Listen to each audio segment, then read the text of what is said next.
بسم اللہ الرحمن الرحیم۔ مولود کعبہ علی علیہ السلام۔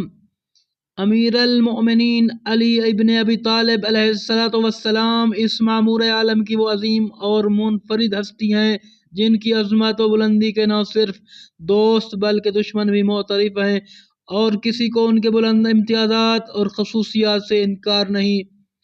امیر المؤمنین، امام المتقین، امام العارفین، تاجدار اولیاء، مشکل کشا، شیر خدا، رفیق پیغمبر صلی اللہ علیہ وآلہ وسلم، دماد رسول، فاتح خیبر، زوج بطول، حسنین کریمین کے والد گرامی ابو الحسن ابو تراب امام علی ابن ابی طالب علیہ السلام بعثت سے 10 سال قبل 13 رجب کو جمعہ کے دن بیت اللہ میں آنکھ کھولی۔